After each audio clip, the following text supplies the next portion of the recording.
Cast पियल्स before one, ये याद कर लेना भाई, 71 भी इंपॉर्टेंट है। A right thing in the wrong hand, ठीक है, मतलब भाई ये जो चीज है ये इस बंदे के हाथ में है, गलत है, अगर उस बंदे के हाथ में होती तो मजा आ जाता। राइट, बंदर के हाथ में नारियल है तो क्या फायदा, बंदर के हाथ में तो आप केला दो तो ही फायदा है, ठीक है। नेक्स्ट आ जाइए, Castle's in the air. Castle's in the air का मतलब होता है मेरे भाई डे ड्रीमिंग करना, build Castle's in the air, आपके एग्जाम में आता है, मार्क कर लो, डे ड्रीमिंग करना, हवाई किला बनाना। अब आप ऐसे लाइब्रेरी में बैठो क्यों सोच रहे हो मैं इंकम टैक्स इंस्पेक्टर लग जाऊंगा, ये कर दूंगा वो कर दूंगा, ऐसे नहीं होता, मेहनत करनी पड़ती है, डे ड्रीमिंग इसे कहते हैं। कैट एंड डॉग लाइफ, एक बिल्ली और डॉगी की तरह लड़ते रहते हैं भाई, कलापूर्ण जीवन, ट्रबलसम लाइफ, ठीक है। कैट एंड डॉग लाइफ आप समझ ही सकते हो क्या होगा। कैच अ टर्टर मतलब शत्रु या बहुत बड़ी परेशानी से सामना होना। अब आप कह रहे हो इस बंदे से मेरी लड़ाई है, वहां से मैं नहीं जाऊंगा, आप बाइक लेके निकले, वहीं वो बंदा मिल गया, तो do grapple with a unexpectedly, ठीक है, फॉर्मिडेबल अपोनेंट, जिसका सामना आपको नहीं करना था परेशानी का, वो उसी से हो गया, तो catch a tartar. Cat's paw, cat's paw का मतलब क्या होता है, निजी स्वार्थ के लिए पूर्ति में जिस व्यक्ति का प्रयोग किया जाए, ठीक है। अब आप ये कह रहे हो कैट्स पाव, अरे यार एक काम करता हूं इस बंदे से बना लेता हूं, ये मेरे काम आएगा। A person used by another as a dupe और tool. Chew the cud, chew the cud का मतलब होता है मेरे भाई पॉन्डर करना, मेडिटेट करना, थिंक करना, पेंसिव होना, पेंसिव करना, PENSIV सोचना, ठीक है, मनन करना, टू पॉन्डर ओवर और मेडिटेट। चिकन हार्टेड, एक बंदा है जो लायन हार्टेड है, देखो एक वर्ड होता है लायन हार्टेड, मतलब होता है शेर दिल का, तो जिगर वाला ये, तो एक होता है चिकन हार्टेड, उसे बोलते हैं कावर्डाइस वाला बंदा। लैकिंग करेज, कायर, टिमिड है, टिमिड है, TIMID, टिमिड मतलब डरपोक है, कावर्डली, क्लियर बात। एग्जाम में अगर बाई चांस आ जा रहा लायन शेयर, तो लायन शेयर मतलब समझ जाना बिग पार्ट, भाई मैं तुम्हें प्रॉपर्टी का हिस्सा दे रहा हूं, लायन शेयर मतलब ज्यादा हिस्सा, बड़ा हिस्सा, बिग पार्ट। लायन हार्टेड मतलब जिगर वाले हो तभी तुम्हें लायन पार्ट दे रहा हूं, जिगर वाले तुम हो, घर को संभाल लोगे इसलिए बड़ा पार्ट दे रहा हूं, ठीक है। नेक्स्ट आ जाती है कॉक एंड बुल स्टोरी का मतलब होता है मन गढ़ंत कहानी, कॉन्कॉक्टेड स्टोरी, जो कि बिल्कुल फॉल्स हो, रिलायबल नहीं हो, अनरिलायबल है, मन गढ़ंत, कुछ भी बोलता है यार, कुछ भी कहानी सुना रहा है ये तो छोटे बच्चों को सुनाई जाती है कॉक और बुल की स्टोरी। नेक्स्ट है क्रोकोडाइल टीयर्स, क्रोकोडाइल टीयर्स का मतलब होता है झूठे आंसू, दिखावटी आंसू है, फॉल्स डिस्प्ले ऑफ ग्रीफ, ठीक है। नेक्स्ट है मेरे भाई क्रॉस स्वॉर्ड्स, ठीक है, इन दोनों के बीच में क्रॉस स्वॉर्ड्स है, दोनों लड़के तलवार लेके खड़े हैं, दोनों की क्रॉस हो रखी है तलवार, मतलब लड़ना, टू क्वारल और फाइट, ध्यान रखना क्वारल की स्पेलिंग एग्जाम में आती है। क्राई फॉर द मून, अब एक बच्चा है वो कह रहा है मुझे चांद चाहिए, मिल पाएगा नहीं ना, तो to do the impossible, impossible चीज के लिए रोना, हो ही नहीं सकता ये चीज, क्या कर रहे हो, टू डिजायर द अनअटेनेबल, जिसे पाया नहीं जा सकता, जो चीज संभव ना हो, क्राई फॉर द मून उसे कहते हैं, to do the impossible. Cry over spilled milk, अब ये दूध था आपने उबाला गिर गया, अब आप इसी के पीछे लड़ाई कर रहे हो, इसी के पीछे रो रहे हो, तो गिर गया कुछ हो सकता है, गिर गया ना वो, तो आगे बढ़ो। व्यर्थ पछताना, regret in vain, in vain का मतलब होता है यूजलेस, ठीक है, in vain, VAIN vain, for word can not be undone, अब ये चीज दोबारा तो हो नहीं सकती, तो व्यर्थ क्यों पछता रहे हो, ठीक है। कट अ सॉरी फिगर, कट अ सॉरी फिगर का मतलब होता है भाई मैंने एक बैच को पढ़ाया, ठीक है, ऐसे एग्जांपल ध्यान रखो, एक शो था, इसमें इस बंदे ने परफॉर्मेंस दी, बट कोई बंदा हंसा ही नहीं, किसी ने ताली नहीं बजाई, तो इसका इंप्रेशन अच्छा नहीं गया। To give up poor show, अपने प्रयास से तनिक भी प्रभाव ना छोड़ना। टू हैव नो इम्पैक्ट, ये आता है एग्जाम में लिखा हुआ, टू हैव नो इम्पैक्ट, ये ऑप्शन में होता है। कट बोथ वेज, दोनों ही पार्टी के पक्ष में तर्क देना, कट बोथ वेज, ये पर्सन है, ये पर्सन है, इन दोनों की लड़ाई हो रही है, अब आप आए, वे कह रहा बता मैं कौन सही हूं, आप कह रहे हो तू यहां पे सही है और भाई तू यहां पे सही है, तो दोनों ही पार्टी के फेवर में आप बोल रहे हो, argue in favour of both parties, ठीक है। कट नो आइस, वही कोई असर नहीं डालना, आपने परफॉर्मेंस दी, कोई असर ही नहीं हुआ, to have to fail to make an impression. Cut one's coat according to one's cloth, मतलब अपने जितना आप कमाते हो उसी के हिसाब से आप जी रहे हो। To live within one's means अपने आय के अनुसार व्यय करना। डांस टू वंस टून्स, वही ना, एक किसी के हुक्म पे चलना, उसने बोला खड़े हो जा, आप खड़े हो गए, तो ओबेइंग वंस ऑर्डर, हुक्म का पालन करना। डार्क हॉर्स, ये मेरा फेवरेट है, एग्जाम में कई बार आता है, लिख लो। कट नो वाइस भी आता है, ये भी लिख लेना। डेड लेटर भी आता है, डेमोक्रेट स्वॉर्ड भी आता है, डाइन हार्नेस भी आता है, ठीक है, डंकीज ईयर्स भी आता है, अभी सब करवा रहा हूं। डार्क हॉर्स क्या मतलब है, डार्क हॉर्स मतलब जैसे मैं डार्क हॉर्स था, मैं हमेशा से आता था लाइब्रेरी के अंदर ऐसे मस्ती करके चले जाता था, बट एग्जाम क्लियर हो जाता था तो लोग कहते थे भाई ये तो अनएक्सपेक्टेड निकला बंदा, फिर उस बंदे का नाम होता है, चलो मुझे छोड़ो, मेरा एक एग्जाम्पल हो गया, देखो एक क्लास होती है, उसमें ये बच्चा 24 घंटे आंसर देता है, ये बच्चा शरारतें करता है और ये बच्चा चुपचाप बैठा हुआ है। ये पढ़ता रहता। तो जो शरारते करता वाला है ना, इससे किसी को उम्मीद नहीं है, जो शरारते करता है। तो ये क्या हो गया, इसने एग्जाम निकाल दिया, तो ये अनएक्सपेक्टेड हो गया, to one who wins unexpectedly.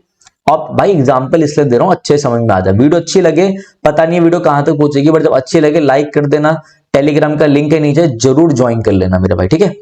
Demo dead letter मतलब क्या होता है, एक ऐसा गवर्नमेंट के थ्रू एक ऐसा लेटर जो पहले तो आपके लिए लीगल था बट अब उसकी कोई वैल्यू नहीं है, कानून जो कभी लागू था बट अब नहीं है। डेमोकल स्वॉर्ड मतलब वही है जो आपके सर पे एक तलवार लटकी पड़ी है, तो एक कांस्टेंट थ्रेट है आपके सर पे, ठीक है। Die in a dogs death, dog की डेथ मरना मतलब बड़ी बेइज्जती वाली डेथ हुई है। लज्जाजनक मौत, ठीक है, लज्जाजनक मौत मरना, to die in a shameful death, लज्जाजनक मौत मरना, to die in a shameful death. भाई डॉग की तरह डेथ हुई है तो क्या ही होगा, ठीक है। नेक्स्ट आते हैं मेरे भाई, डाई इन हार्नेस। हार्नेस का मतलब होता है सर्विस। अब कोई गवर्नमेंट जॉब में या कोई पुलिस वाला, उसके मृत्यु हो जाती है सर्विस के तौर पे, ठीक है, तो उसे कहते हैं डाई इन हार्नेस, मतलब डाई वाई इन सर्विस। जैसे हमारे कई क्वेश्चन आते हैं एग्जाम में कि ऐसा कौन सा प्राइम मिनिस्टर है जो सर्विस के टाइम पे जिनकी डेथ होगी, तो आपने देखा होगा कॉलम अलग से बने होते हैं उनके, कि मतलब ये आंसर है, ऐसे वन वर्ड जो होते हैं। डॉग इन द मैनेजर, ठीक है, a person who prevents others from enjoying what he can not. एक पर्सन है, इसने जीवन में जो करा, जैसे कई बंदे होते हैं, समझो जैसे इसके पास 6 GB वाला फोन है, अभी अपने छोटे भाई को दिला रहा है ना, तो इसने कभी 12 GB वाला यूज नहीं करा, तो ये उसको 4 GB या ज्यादा सारा 6 GB का दिलाएगा। अब इसने यूज नहीं करा तो दूसरे को भी नहीं करने देगा, ऐसे बंदे होते हैं, मैंने देखे हैं, ठीक है। A person who prevents others from enjoying what he can not. Donkeys years, बड़े दिनों बाद कोई मिला है भाई, डंकीज ईयर्स में मिला है, लॉन्ग टाइम अगो, काफी समय बाद। Draw a line, draw a line मतलब ये दोस्त, ये लड़का है, ये लड़की है, छोड़ो, ये लड़का है, ये भी लड़का है मेरे भाई, ठीक है, ये लड़का है, ये भी लड़का है, इन्होंने बीच में एक लाइन सेट कर रखी है, भाई तू मेरे पेरेंट्स के बारे में बात नहीं करेगा, तू मेरी लड़ाइयों के बारे में बात नहीं करेगा, एक लिमिट सेट कर रखी है, set a limit. Duck in a thunder storm, वैसी थंडर स्टॉर्म था, बिजली कड़क रही थी, इतना था, उसमें एक डक फंस गया, तो क्या होगा, बहुत बुरी हालत में, इन अ पेनफुल कंडीशन। ईगल आई, तो मैं बताया था, bird eye view, overview, eagle eye view, एक तेज नजर वाला, कीन आई व्यू।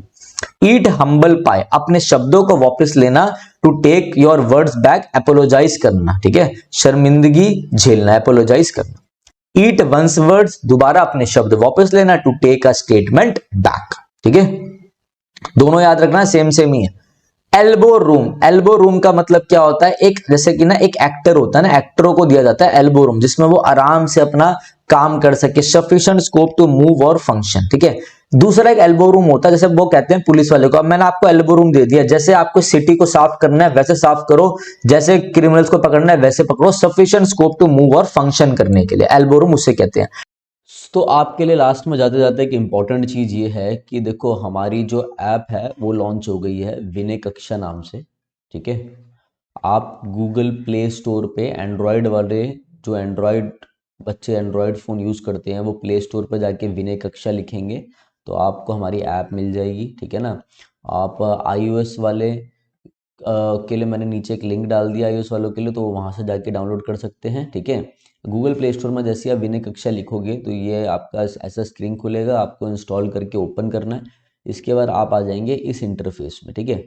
जैसे आपके आगे ये इंटरफेस स्टार्ट होगा, तो अगर ऐसा आपको कोर्स दिख जाएगा इंटरफेस खोलने के बाद, अगर नहीं दिखे तो आप नीचे स्टोर पे क्लिक कर लेना, फिर आपको एक कोर्स दिखाई दे जाएगा, ठीक है। ये कोर्स मेरे भाई आपका SSC, CGL mains, CPO, CDS, NDA, ठीक है, सीएचएसएल, एमटीएस, जितने भी एसएससी के एग्ज़ाम है मेरे भाई, डी ट्रिपल एसबी वालों को बहुत अच्छे से कवर करेगा, D triple SB, PGT, PRT, जितने भी आपके एग्ज़ाम है, केवीएस आ रहा है, टीजीटी है, जितने भी आपके टीचिंग के एग्ज़ाम है उनको इंग्लिश का मैंने एक ऐसा कोर्स बनाया है जिसमें टोटल 55 से 60 वीडियोस रहेंगी, ठीक है। अभी इसमें आपको 40 वीडियो शो होगी, क्योंकि अभी कोर्स में मैं लाइव भी लूँगा, 5 सेशन मेरे साथ आप लाइव भी लोगे इसमें, ठीक है। और अभी भी मैं इसमें वीडियोस ऐड ऑन करता जा रहा हूँ, तो आप पढ़ते जाएंगे, जो भी आपको डाउट लगेगा, जो बच्चा इस कोर्स को लेगा वो मेरे से इस नंबर पे क्या करेगा, व्हाट्सएप पे अपने मेरे भाई डाउट्स भेजेगा, मैं उनको हाथों हाथ बता दूंगा, मैं आपको पूरा एग्जाम के लिए गाइड करूंगा, चाहे वो कोई सा भी आपका एग्जाम हो, सीजीएल हो, कुछ भी होगा जो ये कोर्स लेगा, ठीक है। दूसरी चीज़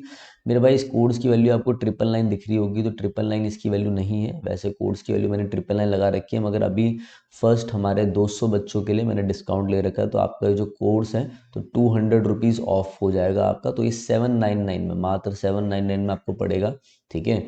तो जिसको लेना हो वो ले सकता है। बाकी अपना यूट्यूब की वीडियोस आती रहेंगी, मैराथन्स आती रहेंगी, ठीक है। तो करते रहे। इंग्लिश ग्रामर के लिए बहुत बच्चे बोलते थे कि सर कैसे करें, बहुत दिक्कत आती है, तो उनके लिए मैंने कोर्स निकाल दिया, ठीक है।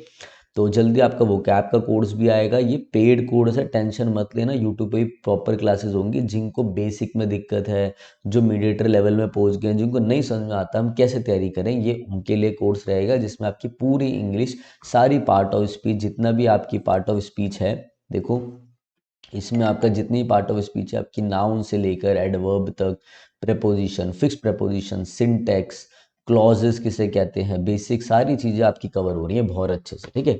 तो चलो गाइस, अब मैं चलता हूँ। रेगुलर आपकी वीडियोस तो आती रहेगी यूट्यूब पे, ठीक है। किसी को कोई भी डाउट है तो इस नंबर पे आप मुझे कॉल कर सकते हैं, ठीक है। और मेरे से आपकी बात करवा देंगे, जो भी उठाएगा वो मेरे से आपकी बात करा ही देगा, ठीक है। तो चलिए guys, thank you, have a nice day.